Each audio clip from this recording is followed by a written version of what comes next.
Town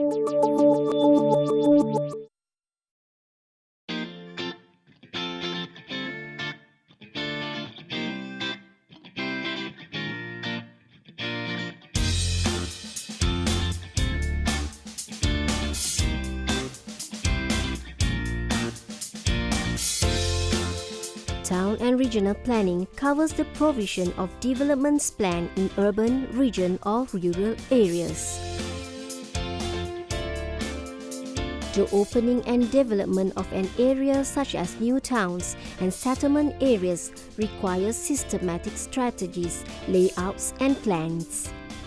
This is to prevent the developed area facing problems in the long run, such as traffic congestion, pollution, and irregular development of its surrounding.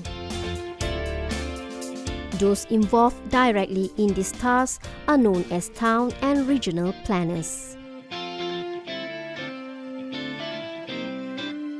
The task involves the preparation of plans which steers the pattern of development of cities, regions or rural areas. Planner is assisted by technical assistance in the tasks such as plan drawing and coloring, site survey, collecting and processing data, and other related works.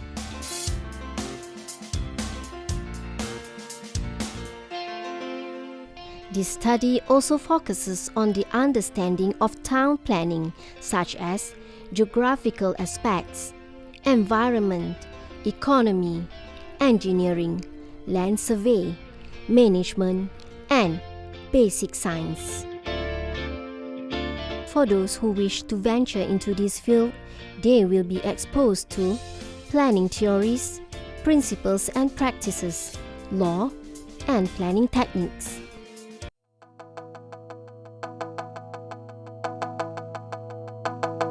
Tugas seorang perancang bandar meliputi banyak peringkat, banyak perkara lah.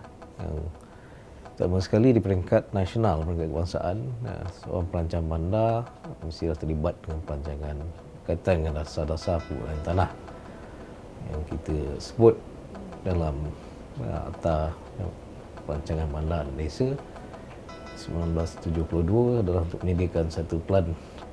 Jadi tugas utama dia adalah menyediakan perancangan tu, dan di peringkat PBT sendiri dia perlu memastikan segala perancangan dan kelulusan perancangan itu dipatuhi mengikut perancangan yang telah disediakan seorang perancang bandar itu.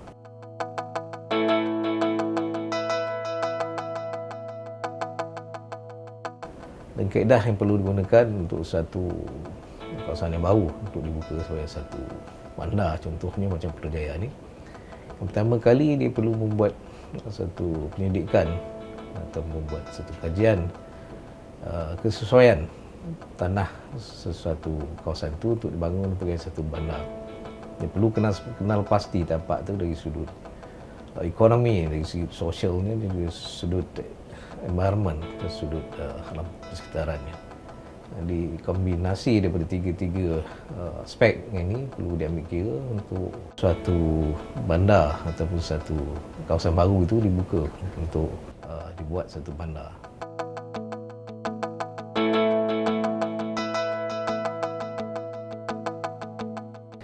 Putrajaya ni dibuka oleh kerana kerajaan Malaysia memerlukan satu kawasan pentadbiran yang baru.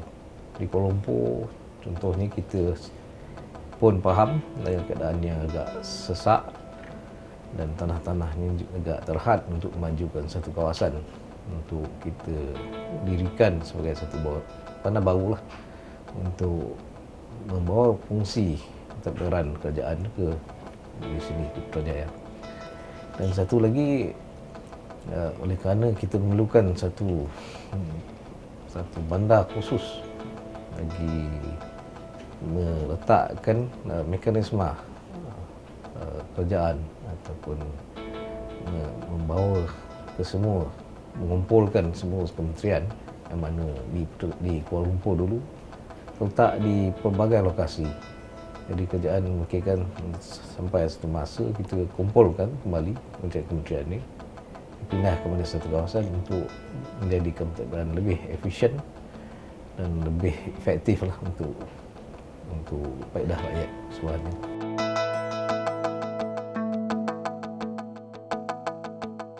Dalam konteks merancang satu bandar, perancang bandar lah, khusus dari segi profession itu sendiri, perlu merancang bersama-sama dengan arkitek contohnya lah, engineer, jurutera, dan juga arkitek. Itu yang selalu kita partner ataupun kita gabungkan lah profession ni. Ini disebut sebagai multidisciplinary yang akan memastikan perancangan kita ini dibuat secara teratur dan mudah dilaksanakan.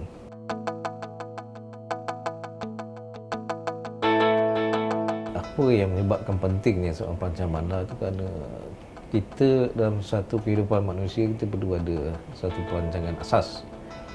Bila kita nak mulakan satu pembukaan suatu kawasan atau tempatan lah, dalam konteks ini mungkin bandar dan juga desa juga, kita perlu seorang perancang tu melihat dari pelbagai sudut.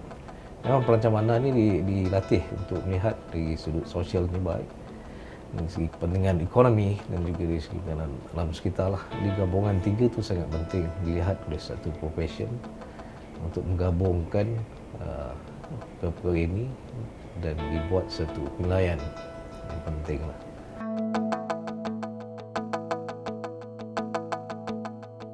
Dari segi prospek untuk yang student ataupun penuntut, kenapa? InsyaAllah saya nampak profession ini sangat baik dari segi prospek dan potensi untuk dipasarkan di alam, baik di pihak kerajaan dan juga swasta, insyaAllah.